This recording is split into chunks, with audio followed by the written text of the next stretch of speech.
My parents sold my $3,600 dream PC to fund my sister's shopping spree, so I moved out, and what I did next left them in chaos they never expected. I'm 22 and I've been into gaming and PC building for as long as I can remember. It's not just a hobby, it's been my passion since I was a kid. I've spent years saving up from part-time jobs, freelance gigs, and every birthday or holiday gift I could stretch to build what I called my dream rig, a custom $3,600 gaming PC. It wasn't just about gaming either. I used it for freelance graphic design, which helped me earn extra cash and learn skills for the future. Now, let me introduce you to my family. My parents are the classic we know what's best types, but their definition of best usually revolves around my younger sister, Tiffany. Tiffany is 18 and has always been the golden child. If you've ever met someone who thinks the world revolves around them, that's her. She's all about designer clothes, expensive shoes, and anything trendy. My parents bend over backward to make sure she has everything she wants, even if it means stepping on me to do it. I grew up in a house where it was always clear Tiffany came first. If money was tight, it meant I had to give something up. My mom would say things like, "You're older, you can handle disappointment better," or "You're a boy, you don't need as much." I got used to it and figured, whatever, I'll just work hard for what I want. I didn't resent Tiffany, I just focused on my own goals and stayed out of their way.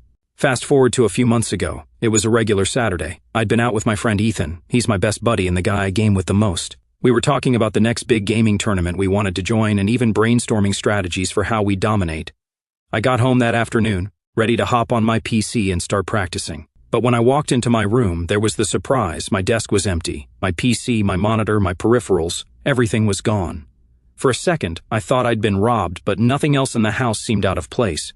I ran downstairs to find my parents sitting in the living room, casually chatting over coffee like it was just another day.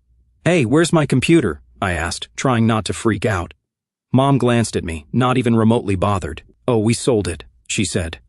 I stared at her, trying to process what I just heard. "You what? Sold it? What do you mean you sold it?" Dad sighed, like I was being dramatic. "Your sister needed new clothes for an event. We didn't have the money, so we sold the computer. It was just sitting there." "Just sitting there?" My voice got louder. "That computer wasn't just sitting there. I worked for years to build it. I use it for my freelance work." "Don't take that tone with us," Mom snapped. "We're your parents, and we did what was best for the family. Tiffany has an important event, and you can always save up for another computer." I couldn't believe what I was hearing. "Save up for another one? Do you even understand how much time and effort went into building that PC? And what about my work? How am I supposed to meet deadlines now? And what is this event for Tiffany that's more important than my computer?" Dad, in full dad mode, waved me off. "Freelance work isn't a real job anyway. You spend more time playing games than working." They always said that, and I didn't care. Gaming was part of my life, sure, but that PC wasn't just for fun. It was how I earned money and built something entirely my own. The fact that they couldn't see that, or didn't care, was like a slap in the face. I stormed back to my room, but I couldn't calm down. I texted Ethan to tell him what happened. He was just as shocked. "Dude, that's insane. They didn't even ask you first?" "Nope. Just sold it for Tiffany's stupid event," I replied. "She's so spoiled, man. You should have hidden the PC or something." Hindsight, right? But at that moment, all I could think about was how years of effort were wiped out in an instant, and no one in my family seemed to care. That night, I decided to confront Tiffany. I walked into her room, and there she was, spinning around in front of her mirror in one of her new dresses. "Do you even know what Mom and Dad did to buy you all this stuff?" I asked, leaning against her doorframe. She barely glanced at me. "What are you talking about?" "They sold my computer, my $3,600 gaming rig, gone, just so you could have your designer haul." She shrugged, still admiring herself. "So, it's just a computer. You can always build another one." I couldn't believe her indifference. "That wasn't just a computer, Tiffany. It was years of saving, working, and building. It was my livelihood. Not my problem," she said with a smug grin. "It's not like I told them to sell it." She paused for a second, her tone turning defensive. "Besides, it's not my fault they thought it was a good idea. They're the ones who actually sold it, not me." Her words made my blood boil. "You mentioned it, didn't you? You knew exactly what they'd do and you let it happen." Tiffany rolled her eyes, like I was being dramatic. "Oh, please, don't act like I control what Mom and Dad do. If they sold your precious little computer, it's because they thought it was the best choice. That's on them, not me." I stood there staring at her. I couldn't believe how heartless she was. She paused for a second and added, "Maybe if you weren't so obsessed with your little games, you'd understand what's actually important. I have an image to maintain. You're just sitting in your room playing video games all day." I walked out before I said something I'd regret. Talking to Tiffany was pointless. She didn't see the problem because she'd never had to work for anything in her life. Everything she wanted was handed to her on a silver platter, and my parents were happy to keep it that way. Over the next few days, things at home were tense. My parents acted like nothing happened, while Tiffany paraded around in her new clothes. Every time I thought about how casually they decided to sell something so important to me, my frustration grew. Ethan kept checking in, trying to keep me grounded. "You gotta do something, man. Don't let them get away with this." And yeah, here I am right now. I think Ethan is right. I couldn't just sit back and let them treat me like a doormat, but I also keep thinking about sucking it up and ignoring it. I truly don't know anymore. Do you guys think I'm overreacting? If my parents thought they could walk all over me, they were about to learn otherwise. The days that followed were rough. I could barely look at Dad and Mom without feeling like my blood was boiling. Every time Tiffany waltzed past me, flaunting her designer haul, it was like she was rubbing it in my face. I tried to avoid them as much as possible, holing up in my room with my old beat-up laptop. I used it to get by with freelance work, but it was so slow, like using a toaster to bake a cake. It was a far cry from my custom-built PC, and every time I struggled to meet a deadline or fix a crash, my frustration grew. Ethan was a lifeline during all this. He kept me sane when I felt like I was drowning in frustration. He'd call me up at random times just to check in or talk about something completely unrelated, like the latest game updates or a funny meme he'd seen. One night, as I was venting to him again about how ridiculous my family was being, he said, "You know what? It's not personal, Sonny. It's strictly business. Except in your case, they made it personal, and now they're treating it like business." It was personal. This wasn't just some financial transaction. This was my family showing me exactly where I stood in their priorities. At that moment, I realized I had to do something, not just to get my computer back, but to make them see they couldn't keep treating me like an afterthought. So I gathered every piece of proof I could find that the PC was mine, receipts from the components I'd bought, photos of the build process, and even screenshots of my freelance earnings to show how important it was for my work. I also reached out to the person who had bought the PC. They were sympathetic but firm, no refunds, unless I paid them back the $1,200 my parents had sold it for. And here I am right now. I'm actually thinking about letting it go. It seems like too much trouble, and honestly, the thought of confronting my parents again makes me want to smash my head against a wall. Do you guys think I'm overreacting? Should I just suck it up and move on? Update 1 Terror. Hey folks, I didn't think things could get messier, but somehow they have. As I told you before, I was torn between choosing to stay silent or confronting my family. But then Ethan reminded me, if you don't stand up for yourself now, they'll just keep doing it. They'll think they can take whatever they want from you whenever it's convenient for them. He was right.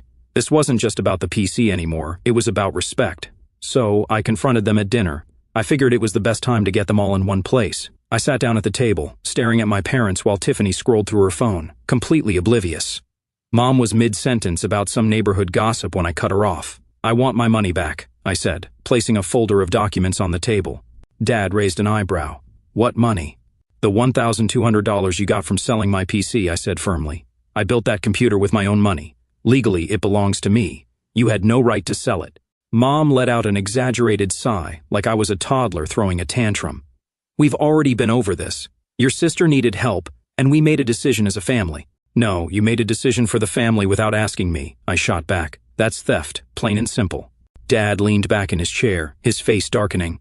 "Watch your tone, boy. We're your parents. Everything in this house belongs to us. You live under our roof, so technically that computer was ours." "That's not how it works," I said, keeping my voice steady even though I wanted to scream. I pulled out a receipt and held it up. "This says I paid for the parts with my own money. This is proof that it was mine. And this," I handed them the buyer's copy of the transaction, "proves you sold it for $1,200.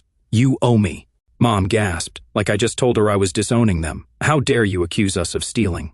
We did this for Tiffany. She's your sister. Family is about sacrifice." "Yeah, it seems like I'm the only one making sacrifices," I snapped. "Tiffany gets everything handed to her, and I'm expected to just roll with it. Not anymore. Either you pay me back, or I'll take legal action." "You wouldn't dare," Mom hissed.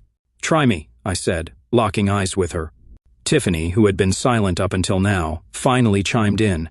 "Oh my God, are you seriously threatening Mom and Dad over a computer? You're pathetic." "No," I said, glaring at her. "What's pathetic is that you're perfectly fine with taking advantage of someone else's hard work without a second thought. You knew what they did, and you didn't care." She rolled her eyes. "It's not my fault they decided to sell it. I didn't make them do anything. You mentioned it to them." You knew exactly what you were doing, Tiffany. She gave me an attitude. I only mentioned your computer because you're always complaining about how busy you are with work. I thought you'd appreciate the break. Her voice was calm, like she was the victim here. Appreciate the break? I said, my voice rising. Do you even hear yourself? That computer was my livelihood. Tiffany smirked, unfazed. Wow, you're twisting this into my fault. You're the one who's always talking about how you're independent. I figured you wouldn't mind helping out the family for once. Isn't that what being independent is all about? My fists clenched under the table. Helping out? You didn't need a designer haul, Tiffany. You just wanted it. There's a difference. She scoffed. Maybe you're just mad because I know how to get what I want, and you're too busy sulking to figure it out. Don't blame me for being better at this than you. I swear I almost slapped her, but Dad slammed his hand on the table, making everyone jump. Enough. We'll pay you back, but don't expect anything else from us. You're on your own from now on. I laughed bitterly. I've been on my own for years. The difference now is I'm done letting you take advantage of me. The next day, they handed me $1,200 in cash, their faces tight with anger. I took the money without a word. It wasn't a victory, but it was a step forward. I contacted the buyer again, and they agreed to sell the PC back to me for the same price. Picking it up felt like getting a piece of my identity back. But as much as I loved having my rig again, I now know things won't go back to the way they were. My parents and Tiffany aren't going to change, and I can't keep living under a roof where I'm treated like a second-class citizen. It's time to figure out my next move. I'm honestly thinking of moving out. Is it a good idea, or am I putting myself in more trouble? Trend update 2. Hey, again. So, after my last update, I started brainstorming ways to get out. I knew moving out wasn't going to be easy. I didn't have a huge savings cushion, and rent wasn't cheap. But I had my freelance work, and I was determined to make it work. I called Ethan. He had been my sounding board through this whole mess, and I knew he'd have ideas. Dude, you need to get out of there, Ethan said as soon as I told him my plan. You can crash at my place for a bit if you need to. Thanks, man, but I think I need my own space. I've been living under their thumb for too long. I just need to figure out how to swing it financially. Ethan was silent for a moment, then said, What if you double down on your freelance stuff? You're good at it, and there's definitely demand out there. You could even start streaming again. He wasn't wrong. I dabbled in streaming before, but life had gotten in the way. Now, with my PC back and a fire lit under me, it seemed like the perfect time to give it another shot. That night, I started researching apartments. My budget was tight, so I focused on small studios or shared housing. After a few hours of scrolling through listings, I found a tiny place a few miles away. It wasn't much, a single room with a kitchenette and a bathroom, but it was within my price range and close enough to town that I wouldn't feel isolated. I reached out to the landlord, who agreed to meet me the next day for a tour. When I walked into the apartment, it hit me how real this was becoming. The place was bare bones, but I wanted it. I signed the lease that same day and felt a weight lift off my shoulders. The next challenge was packing up my life without tipping off my family. I wasn't planning on making a dramatic exit, but I also didn't want to give them a chance to guilt-trip me into staying. Over the next week, I slowly started moving my stuff out. I'd take a box or two at a time and stash it at Ethan's place until I was ready to make the final move. Meanwhile, I dove headfirst into freelancing and streaming. I updated my portfolio, reached out to past clients, and even started advertising my services on forums and social media. The response was better than I expected, and within days I had enough work lined up to cover my first month's rent. As my move-out day approached, I started avoiding my family as much as possible. Tiffany didn't seem to notice. She was too busy flaunting her latest designer bag on social media. My dad and mom, on the other hand, seemed to sense something was up. They started dropping little comments at dinner like, "You've been awfully quiet lately, or you should let us know if you're planning anything big." I brushed them off with vague answers, but I could feel their eyes on me. The final straw came 2 nights before my move. I was in my room packing up the last of my gear when my mom knocked on my door. "Can we talk?" she asked, stepping inside before I could even answer. "I don't really have anything to say to you," I muttered, shuffling papers on my desk. "Just hear me out," she said, sitting on the edge of my bed like everything was normal. "You have to understand, we didn't sell your computer to hurt you. Tiffany mentioned it when we were trying to figure out how to help her. She said you didn't use it that much anymore and that it was worth a lot of money. We thought maybe it was a good idea." I turned to face her, my jaw tightening. "So you're saying this was Tiffany's idea?" She sighed, looking almost guilty. "Not exactly, but she suggested it, and we thought she made a valid point. You've always been so independent, we thought you'd understand." Her words made my stomach churn. Tiffany had planted the seed, and my parents had just run with it. You thought I'd understand? I said, my voice sharp. Understand that you sold something I worked years for because Tiffany wanted a new wardrobe? Mom flinched but didn't respond. Instead, she stood up and left, as if her half-hearted explanation was supposed to make it all better. That's the kind of person Tiffany was. She twists things to get what she wants. She'd act innocent, drop a hint here and there, and suddenly her ideas became my parents' plans. The morning of my move came faster than I expected. I loaded up the last of my boxes and left a note on the kitchen counter. It wasn't dramatic, just a few lines explaining that I needed space and time to focus on myself. I didn't want a confrontation, and I knew if I tried to explain in person, they'd just try to guilt me into staying. Ethan met me at the apartment to help me unload. As we set up my PC in the corner of the room, I felt a sense of freedom I hadn't felt in years. That night, I went live on my streaming channel for the first time in months. The viewer count was small, but it didn't matter. I was in my own space, doing something I loved. This is how things unfolded lately. I have a bit of a weird feeling, but I'm trying to push through it anyway. If anything pops up, I'll post an update. Final update. Hey everyone, here's an update on how things have been since I moved out. I thought leaving would be the end of the drama, but boy was I wrong. After one day of moving out, I had freelance gigs to tackle and a stream schedule to figure out. But there was a nagging thought I couldn't shake. Would my parents even care that I'd left, or would they just write it off as me being dramatic? I didn't want validation from them. I'd long given up on that, but part of me still wanted to know if they'd even noticed I was gone. By mid-afternoon, I got my answer. Mom called me. When I didn't pick up, she left a voicemail. You could have at least told us you were leaving, she said. Your father and I are very disappointed in how you handled this. Family is about sticking together, not running away. I deleted the voicemail without finishing it. A few minutes later, Dad tried calling, but I ignored him too. Then came the text barrage. Mom started with, "You've really hurt your mother," followed by, "We've always done what we thought was best for you." Then Dad chimed in with a classic, "You're being reckless." I put my phone on silent and went back to work. I wasn't about to let their guilt-tripping derail my day. But that evening, as I was setting up my stream, a new message popped up, this time from Tiffany. "You left? LOL. Guess you couldn't handle it. Anyway, Mom's freaking out, so you might want to call her before she has a meltdown." It was such a textbook Tiffany response that I didn't even bother replying. Instead, I focused on my stream. I was starting to get a small but supportive group of regular viewers, and the sense of community they brought was something I hadn't realized I needed. People who actually appreciated my skills, who showed up just to hang out and watch me do what I loved. It was refreshing.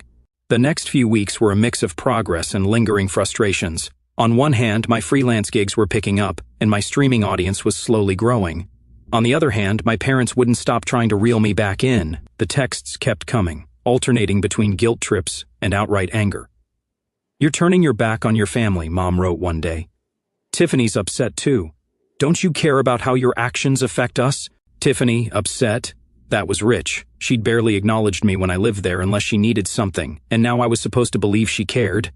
I ignored the texts, but they left a bitter taste in my mouth. One evening, Ethan came over to hang out, and he brought it up. "So, have your parents calmed down yet?" "Nope," I said. "They're still texting me like I owe them an explanation. Classic guilt play." "You think they'll ever let it go?" "Probably not," I admitted. "But I'm not going back. Living there, it wasn't healthy. They don't respect me, and they never will." Ethan gave me a knowing look. "Yeah, but have you told them that?" I paused, realizing he had a point. I'd been ignoring them, but I hadn't actually confronted the root of the problem. Part of me didn't want to because I knew it wouldn't change anything. But maybe for my own peace of mind, I needed to say my piece. The next day, I sat down with my phone and started typing. It took me a while to find the right words, but eventually I sent a message to my parents. "I've made my decision, and I'm not coming back. This isn't about being selfish, it's about doing what's best for me. I've spent years feeling like my needs didn't matter, and I can't keep living like that. I hope you'll respect my choice, but if not, I'll still be moving forward without you." I hit send and immediately felt a weight lift off my shoulders. I wasn't expecting a positive response, and I didn't get one. Mom replied with a long, rambling message about how I was being ungrateful, and how Tiffany's happiness had always been their priority because she needed more support. Dad followed up with a blunt, "You'll regret this someday." But instead of feeling hurt or angry, I felt free. At least I didn't feel the need to argue or explain myself further. Their words didn't hold the same power they used to. Over the next few weeks, I threw myself into my work and streaming. One day, while scrolling through social media, I came across a post from Tiffany. It was a selfie of her holding a designer purse with the caption, "So grateful for my amazing parents who always prioritize what matters." I rolled my eyes and kept scrolling. I didn't need to engage. Let her have her little fantasy world. It wasn't my problem anymore. A few days later, a family friend ran into me at a coffee shop. "I heard you moved out," they said, raising an eyebrow. "Your parents are having a tough time, you know. They've been asking everyone for help." I frowned. Help? What do you mean?" "They've overextended themselves buying things for Tiffany. I think they thought you'd still be there to pitch in." I shrugged, taking a sip of my coffee. "That's unfortunate. And I meant it. It was unfortunate for them. For me, I'm doing great without them."